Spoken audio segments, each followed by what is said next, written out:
네, 오늘은 사무엘상 16장 1절에서 7절 그리고 13절 말씀을 가지고 설교를 하겠습니다. 제목은요, 하나님은 과정을 보시고 결과는 하나님 뜻대로이다 라는 제목입니다. 오늘 본문은요, 다윗이 사울 다음 왕으로 선택이 되고 기름 부음을 받는 과정들이 쭉 이제 나올 겁니다. 그 일련의 과정들을요, 하나님께서 하나하나 일일이 지시를 하셨고요. 그 과정을 보면은 하나님의 뜻, 하나님의 기준을 우리가 엿볼 수가 있습니다. 자, 그러면 긴 말은 줄이고요, 바로 본문으로 들어가 보겠습니다. 사무엘상 16장 1절입니다.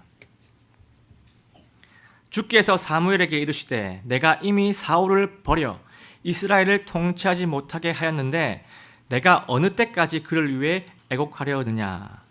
기름을 내 뿔에 채우고 가라.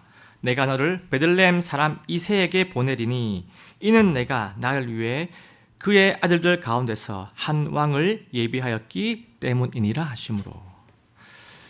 자, 지금 본문은요, 하나님께서 사울을 버리시고 한 왕을 예비하셨다라고 지금 사무엘한테 말씀을 하고 계십니다. 한 왕은 당연히 다윗이겠죠. 사울은 왜 중도 탈락을 하게 됐을까요? 사울은 하나님의 명령을 중히 여기지 않았기 때문에, 그 하나님 말씀을 1순위로 두지 않았기 때문에 여러 번의 불순종으로 탈락이 되고 맙니다. 우리 하나님은 애초에 이 사울 왕이 필요하셔가지고 하나님 계획 중에 이 사울이 포함되어 있어가지고 왕으로 세우신 것이 아닙니다. 사실 이스라엘의 최초 왕을 사울로 하실 마음이 원래 없으셨지요. 하나님은요, 하나님의 때가 됐을 때 하나님이 원하시는 왕을 세우려고 하셨습니다. 그런데 이 백성들이 그 전에 왕을 세우고 싶다고 그렇게 피력을 하니까 너희들이 또 나 말고 또 다른 것을 찾고 있구나. 그래, 니들 마음대로 한번 해보아라. 내가 허락은 해주겠다. 이런 식으로 하나님께서 응답을 해주신 것입니다. 이 상황에 대한 구절입니다. 사무엘상 8장 5절 그리고 7절 말씀입니다. 그에게 이르되, 그러니까 사무엘에게 백성들이 말하는 거예요. 모든 민족들과 같이 이제 우리를 위해 왕을 세워 우리를 재판하게 하소서라고 백성들이 요청을 합니다. 7절, 주께서 사무엘에게 이르시되 백성이 내게 말하는 모든 것에 관해 그들의 음성에 귀를 기울이라. 그들이 나를 버려. 하나님은 자신을 버렸다고 지금 정확하게 해석을 하십니다. 그들이 나를 버려 내가 자기들을 통치하지 못하게 하려 하였느니라. 이스라엘의 최초 왕은요, 전적인 하나님의 뜻이 아니었고요, 미래를 위해 가지고 하나님이 한 수를 탁 접어준 하나님의 허락하심이었습니다. 그래서 오늘 본문은요, 그 하나님의 때가 돼가지고 하나님께서 다음 예비자한테 가보라고 지금 말씀을 하고 있는 그런 장면입니다. 2절로 가보겠습니다. 사무엘이 이르되 내가 어찌 갈 수 있으리까? 사울이 그것을 들으면 나를 죽이리이다 하매 주께서 이르시되 암송아지를 가져가서 말하기를 내가 주께 희생물을 드리러 왔다 하고. 자, 지금 사무엘이 두려워하고 있죠. 아직 사울 왕이 건재한데 새 왕을 위한 뭔가를 지금 한다는 것이 솔직히 마음에 걸려하고 있습니다. 그러니까 하나님께서 뭐라 하십니까? 그냥 희생 헌물을 드린다 하고 내가 시킨 일을 그냥 그대로 하기만 하면 된다. 이런 식으로 하나님은 담백하게 지금 말씀하고 계십니다. 자, 3절로 가보겠습니다. 이새를 희생물 드리는 일에 초청하라. 내가 행할 일을 내가 내게 보여주리니 너는 내가 내게 지명하는 자에게 나를 위해 기름을 부을지니라 하시니라. 지금 하나님은요, 그 장소에 이새 가족들을 초대를 하고 하나님이 지명한 누군가한테 기름을 부으라고 하나님은 쿨하게 지금 명령을 내리고 계십니다. 지금 이 사역은요, 하나님께서 철저하게 주도하시는 사역입니다. 지금 사무엘은요, 하나님께서 누구를 지목을 하셨는지 전혀 알지를 못합니다. 누군지를 모르는데 일단 이새를 초대를 해서 희생 헌물을 드리라고 지금 하나님께서 명령을 하신 겁니다. 지금 하나님은요, 지금 해야 할 것만 알려주고 계십니다. 모든 계획을 딱 이렇게 알려주는 게 아니고요, 지금 해야 할 것만 지금 말씀해 주고 계십니다. 여러분, 지금 이 본문의 상황이요, 우리의 상황이고요, 우리 인생의 과정인 것 같습니다. 우리는 예수님 다시 오실 때까지, 아니면 우리가 죽을 때까지 어떠한 삶을 살아가다가 하나님께로 갈지를 전혀 알지를 못합니다. 저도 제 삶을 모르고요, 여러분도 남은 인생의 여정을, 그 내용을 전혀 알지 못할 겁니다. 제가 지금 알고 있는 것은요, 매주 하나님께서 허락하신 그 환경 속에서 하루하루 살아가는 것, 매주 똑같이 월화수 수요 기도 모임하고 목금토 주일 예배를 준비하고 수요 기도 모임 준비를 하고 성도님들 기도하고 또 성도님과 교제하고 하나님을 사랑하고 성도를 사랑하는 그 일에 모두가 한 마음이 되는 것, 그 목적만 알고 있을 뿐입니다. 나중에 누가 예수님께로 돌아오게 되고 누가 하나님과 더 깊어지게 되고 어떤 새 신자가 들어오게 되고 결국 어떤 과정으로 교회가 화평하게 되고 우리 교회에서 파송하는 선교사가 나올지 안 나올지, 헌신하는 자가 나올지 안 나올지 알고 있는 것이 단 하나도 없습니다. 여러분도 아마 저와 똑같은 상황일 것입니다. 어떤 직장에서 내가 언제까지 일을 하게 되고 어떤 방식으로 내가 하나님께 영광 돌리는 삶을 살게 될 것인지, 내 주위에 누가 그 예수 그리스도의 복음을 받아들여 가지고 하나님께로 돌아올 것인지, 내 가족 중에 누가 하나님과 더 깊어져 가지고 정말 놀라운 행복한 삶을 살게 될지, 세세한 것들은요, 아무도 모릅니다. 지금 사무엘은요, 나중에 이새를 초대해서 이새를 만나 가지고 어떻게 해야 할지, 누구를 선택해야 할지 전혀 알지를 못합니다. 그때 가서 하나님께서 알려주시면 그때 그 사람한테 기름을 부어주면 되는 것입니다. 사무엘은요, 전혀 알지 못하는 길을 하나님을 믿고 베들레헴으로 출발합니다. 지금까지 이 본문에서 우리에게 한 가지 중요한 메시지를 말씀해 주고 있습니다.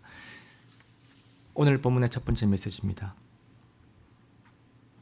알지 못하는 길을 하나님을 믿고 나아가는 과정이 바로 신앙생활이다.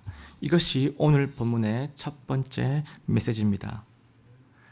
내 삶에서 한 치 앞도 모르는 우리가 그래도 이 땅을 자신 있게 소망을 가지고 살 수 있는 것은요, 우리에게 하나님이 계시고 그 하나님이 신실한 분이시고 그 하나님이 오늘 주신 것들, 오늘 주신 그 길을 믿고 그 믿는 믿음 때문에 우리가 잘 살 수가 있는 것입니다.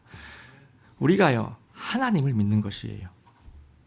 이 땅에서 그분 외에 우리가 믿을 것이 사실 존재하지가 않습니다.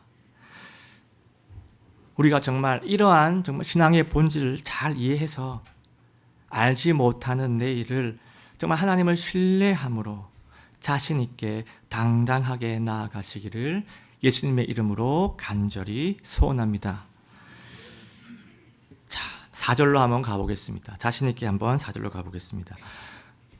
사무엘이 주께서 말씀하신 것을 행하여 베들레헴으로 가니 그 고을의 장로들이 그가 오는 것을 보고 떨며 이르되 당신이 평화롭게 오시나이까 하매.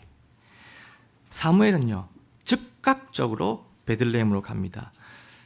사무엘이 왜 이 대언자로 쓰임을 받고 있는지 잘 보여주는 그런 대목이지요. 사역자는요, 하나님께서 주도하실 때 그때 빛을 발합니다. 내 통찰력이라든지 내 판단력, 내 의견의 탁월함이 사역자의 미덕이 아니고요. 주의 뜻을 발견하고 그분 뜻대로 순종하는 것. 이것이 사역자의 가장 중요한 미덕입니다. 순종하는 실력이 사역자의 으뜸 조건이라는 것이에요. 우리 하나님은요, 사역자의 능력에 의존하지 않으십니다. 의존이 아니라 사역자에게 말씀만 주실 뿐이고요, 주의 명령만 하실 뿐입니다. 우리 하나님은요, 왕들 중에 왕이시고 주들 중에 주이시기 때문에 세상 모든 만사를 주관하시고 이끄시는 통치자 하나님이십니다. 하나님이 주관하시는 겁니다. 자, 지금 본문에 보면요, 베들레헴 장로들이 사무엘을 다 이렇게 맞이를 하면서 떨고 있다라고 지금 기록을 하고 있습니다. 장로들이 떠는 이유는요, 하나님의 명을 받은 사무엘의 그 권위에 압도를 당한 것이고요, 하나님의 임재 앞에서 나오는 그 근원적인 두려움을 느끼고 있는 것입니다. 장로들은 묻고 있죠. 뭐라고 묻습니까? 당신이 평화롭게 오시나이까? 무슨 일이 있으십니까? 라고 지금 사무엘에게 묻고 있습니다. 하나님의 권위자 앞에서 혹여나 자신들이 뭔가를 잘못한 것은 있지는 않은지, 그러한 걱정들, 사무엘의 방문 목적에 대해서 조심스럽게 묻고 있습니다. 자, 5절로 가보겠습니다. 그가 이르되 평화롭게 오느니라. 내가 주께 희생물을 드리러 왔으니 너희 자신을 거룩히 구별하고 나와 함께 희생물을 드리러 가자 하고, 이새와 그의 아들들을 거룩히 구별한 뒤 그들을 희생물 드리는 일에 초청하니라. 자, 그러니까 사무엘이 뭐라고 답을 합니까? 네, 평화롭게 오느니라. 네, 이 말은요, 아무 일 없다, 이렇게 응답을 합니다. 그리고 곧바로 뭘 합니까? 희생 헌물을 드리는 것을 바로 시행을 하죠. 그리고 동시에 이세 가족들, 그러니까 아들들을 함께 초청을 합니다.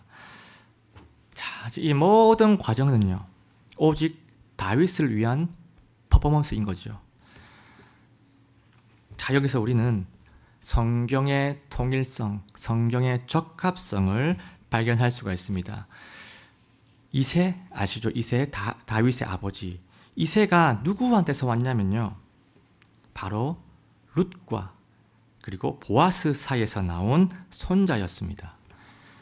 자, 이 내용이 룻기에 나와 있습니다. 자, 룻기 4장 17절 말씀입니다. 그녀의 이웃 여인들이 그 아이에게 이름을 주며 이르되 나오미에게 아들이 태어났다 하여 그의 이름을 오벳이라 하였는데 그는 다윗의 아버지인 이새의 아버지이니라. 자, 이 나오미의 며느리 룻하고 보아스하고 이 사이에서 지금 오벳이 태어났다고 하는데요, 이 오벳이 바로 이새의 아버지였습니다. 네, 이 말이 무슨 말이냐면요, 다윗의 아버지 이새가 룻과 보아스 사이의 손자라는 것이에요. 그럼 이 말이 무슨 말이냐면요, 다윗이 하나님 약속의 가문에 속한 자라는 것을 말씀해 주고 있습니다. 하나님의 약속의 가문에 쭉쭉쭉 이어오다가 다윗이 딱 있다는 것이에요. 우리 하나님은 애초에 다윗을 이스라엘 왕으로 계획을 하고 계셨다는 것을 우리가 알 수가 있습니다. 하나님이 사울을 세운 것은요, 하나님의 계획이 아니었습니다. 때가 되지도 않았는데 백성들이 주구장창 왕하니까 너희들이 원하는 왕, 그래 한번 먼저 세워보아라. 어떻게 되는지, 이런 마음으로 허락을 하신 것입니다. 우리는 이 대목에서 많은 것을 느낄 수가 있습니다. 우리가 원하는 것과 하나님이 원하는 것이 서로 다를 경우가 많다는 것입니다. 그럴 때 우리가 원하는 우리 뜻대로 뭔가를 탁 하게 되면요, 결국은 어떻게 되느냐? 하나님 뜻대로 돌아가게 된다는 것을 오늘 본문이 보여주고 있습니다. 우리 하나님은요, 다 아시면서 허락을 해주신 거고요. 그 이유가 뭐냐면 이 부분들을 깨닫게 하시려고 다음에는 이러한 식으로 결정을 하지 말라고, 경험을 통해서 깨달음을 주시려고 허락을 하신 것입니다. 중요한 것들은 나 하나님이 주도를 하고 내가 지시를 할 테니까 나에게 집중을 하라. 너희들이 주도를 하고 너희들이 뭔가 하려고 하는 것은 그렇게 의미가 없다. 큰 소용이 없다. 이것을 깨닫게 하시려는 것입니다. 정말로 중요하고 정말 필요한 것은요, 하나님께서 말씀을 하십니다. 하나님께서요, 하나님 때에 분명하게 보여주시고요, 언급을 해주십니다. 하나님께서 반드시 우리가 알도록 하나님의 능력으로, 우리의 능력이 아니고 하나님의 능력으로 알도록 보여주십니다. 왜냐하면요, 이 일들은 하나님의 일들이기 때문입니다. 하나님의 일들은 하나님이 제일 잘 알아요. 옆에서 안다고 착각하면 안 됩니다. 하나님의 일들은 하나님이 가장 잘 아십니다. 하나님의 일은요, 하나님이 주도를 하시기 때문에 백성들은 그 하나님의 눈과 입을 바라보는 것에 충실하고요. 그 바라보는 것이 중요하고 그것이 우리 신앙의 본질이라는 것입니다.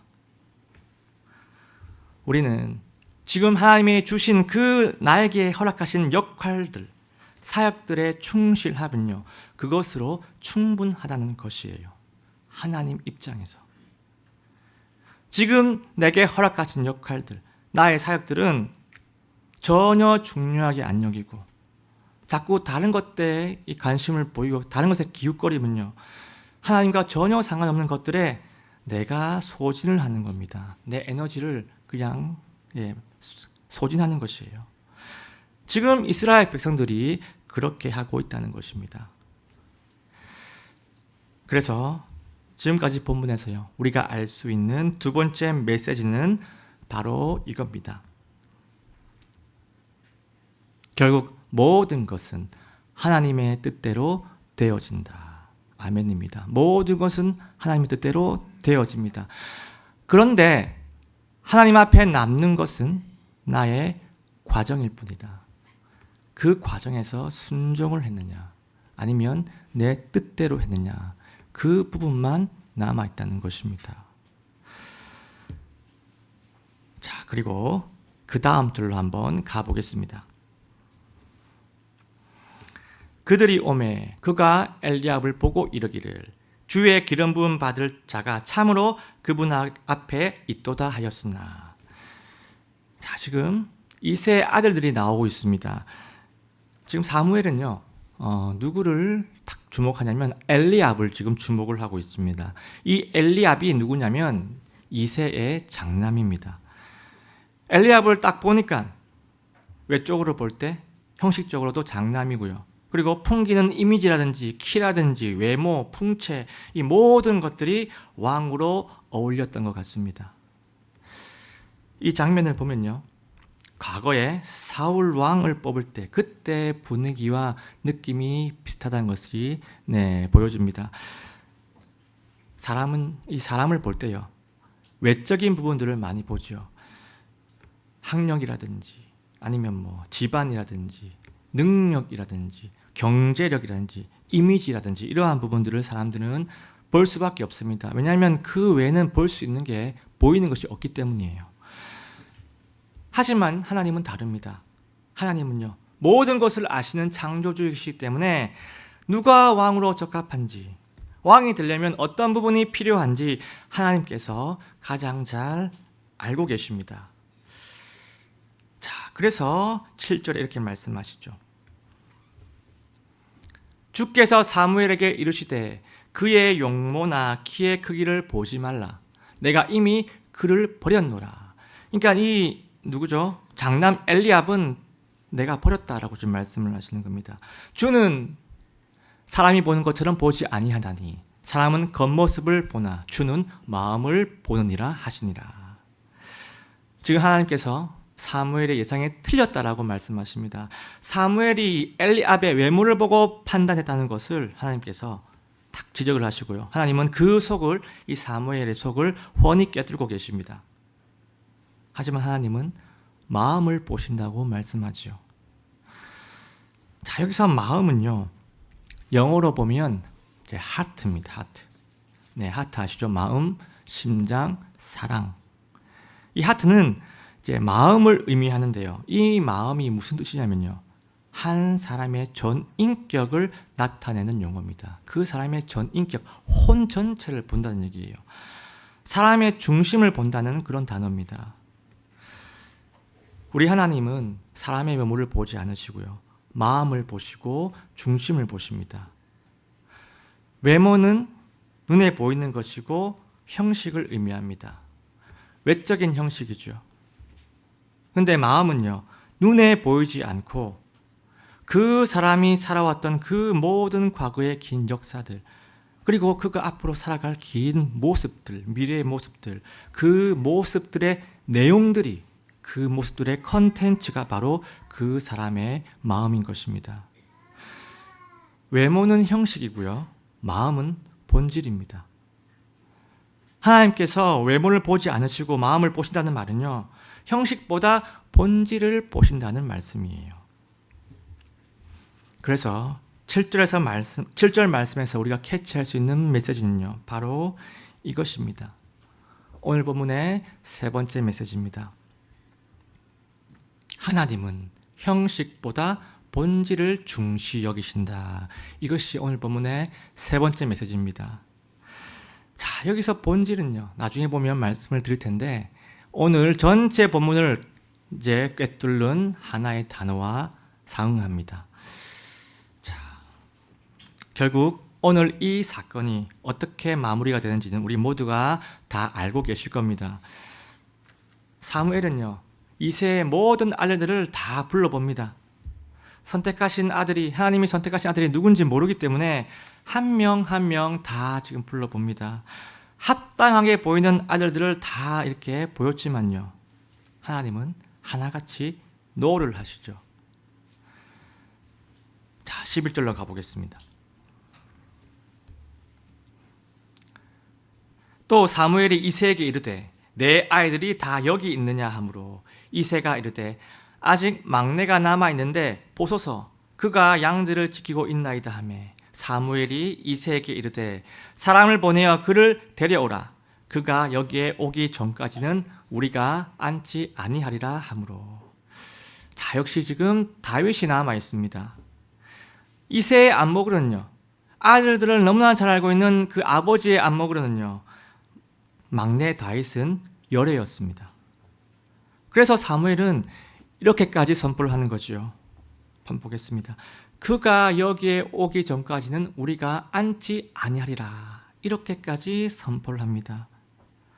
사무엘은요, 하나님의 사역 앞에서 최선을 다하고 있습니다. 사람이 보기에는 다윗만은 아니었죠. 사람이 보기에는 다윗만 아니면 다윗 빼고 다 되는 거였습니다. 다윗만은 절대 아니다. 이것이 사람의 입장이었지만 그래도 사무엘도 사람이기 때문에 희망을 버리지 않고 끝까지 맡은 바를 최선으로 임하고 있습니다.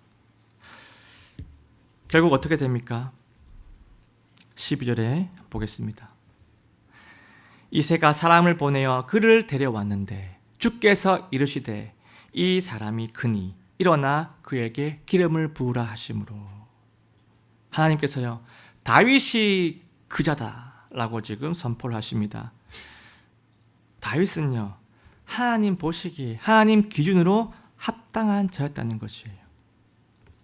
사람은 그 사람의 중심을 보지 못하고 사람은 볼 수 있는 것이 한정되어 있지만요, 하나님이 보시기에는요, 다윗이 합당한 자였다는 것입니다. 여러분, 사무엘의 임무가 무엇이었을까요? 이 사무엘의 임무는요, 다윗이 적임자인지 아니면 장남이 적임자인지 셋째가 적임자인지 정답을 맞추는 것이 임무가 아니었습니다. 정답을 맞추는 것이 임무가 아니고요, 하나님의 정답을 듣는 것이 사무엘의 임무였고요, 하나님의 정답대로 다윗에게 기름을 붓는 것이 바로 사무엘의 임무였습니다. 자, 13절로 가보겠습니다. 그때에 사무엘이 기름불을 취해 그의 형제들 가운데서 그에게 기름을 부으매 그날 이후로 주의 영께서 다윗에게 임하셨으며 이에 사무엘이 일어나 라마로 갔더라. 이 사무엘은요, 하나님의 뜻대로 다윗에게 기름을 탁 붓고요, 그리고 주의 영이신 성령께서 다윗에게 쫙 임재를 하십니다. 하나님께서 다윗에게 직접 성령으로 기름을 부으신 것이죠. 다음 왕을 결정하는 것, 그리고 실제로 임명을 하는 것, 이 모든 역사는요, 하나님께서 직접 하십니다. 사무엘은요, 하나님 옆에서 본인이 받은 그 역할, 그 과정만 충실하게 임할 뿐입니다. 그리고 어떻게 합니까? 그리고 사무엘이 어떻게 합니까? 그 다윗이 기름 부음 받는 그 모든 과정을 옆에서 본인이 맡은 그 일만 충실히 하다가 본문을 보면요, 일어나 라마로 갔더라. 여기서 일어나는요, 더 이상 뭔가를 하지 않고 스톱을 했다는 것입니다. 거기서 멈췄다는 것이에요.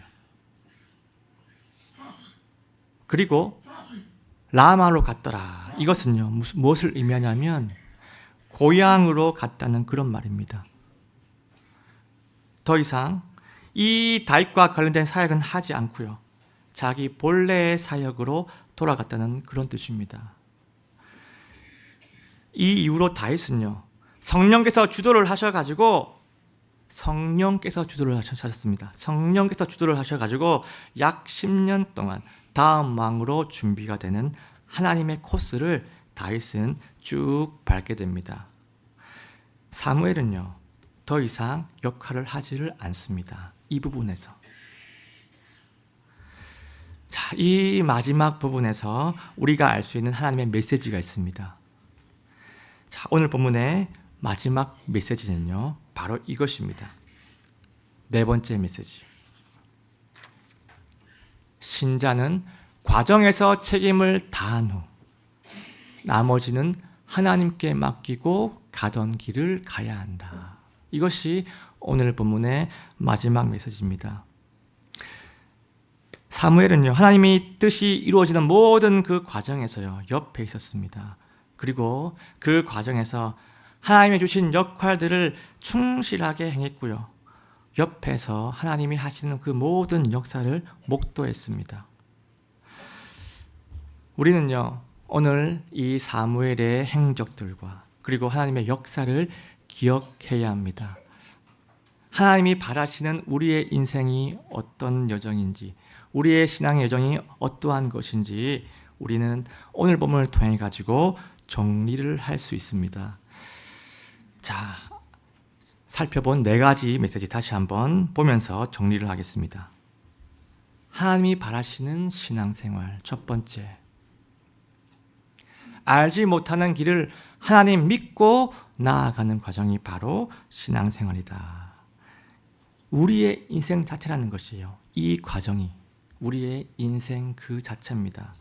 두 번째, 결국 모든 것은 하나님의 뜻대로 되어진다. 하나님 앞에 남는 것은요, 결과는 하나님 뜻대로 되고요, 남는 것은 나의 과정뿐이다. 순종을 했는지, 내 뜻대로 했는지, 그것만 기념책에 남아있을 뿐입니다. 그리고 세 번째입니다. 하나님은 형식보다 본질을 중시 여기신다. 그런데 이 본질이 오늘 보면서 무엇을 얘기합니까? 이 본질은요, 과정을 얘기합니다. 우리 인간한테서 본질은요, 과정입니다. 네 번째, 신자는 과정에서 책임을 다한 후에 나머지는 하나님께 맡기고 가던 길을 가야 한다. 이 네 가지 메시지가 오늘 본문이 우리에게 선포하는 메시지입니다. 결국 이 메시지들은요, 오늘 설교 제목을 만들어내고 있습니다. 오늘 설교 제목이 뭡니까? 하나님은 과정을 중시하시고 결과는 하나님 뜻대로이다. 이것이 오늘 본문 네 가지 메시지를 모두 아우르는 하나님의 뜻입니다. 그래서 우리가 오늘 이 말씀들을 의미 있게 받아들여서 올 한 해를 돌아보고 나의 과정들을 돌아보고 결국 지금을 만들어내신 하나님을 인정하고 감사하기를 원합니다. 우리가 정말 올해의 끝자락에서 여전히 이 복된 자리에서 하나님을 예배하고 여전히 이 복된 자리에서 하나님 말씀을 듣고 있는 이 자체가 우리에게 축복인 것이고 너무나 큰 감사인 것입니다. 우리 모두가 10일 남짓 남아있는 올해 한 해를 잘 돌아보시고 변함없이 주의 주되심을 인정하고 감사하면서 내년에도 더욱더 과정을 중시하고 예수님을 의존하는 주의 새해를 맞이하시기를 예수님의 이름으로 간절하게 소원합니다.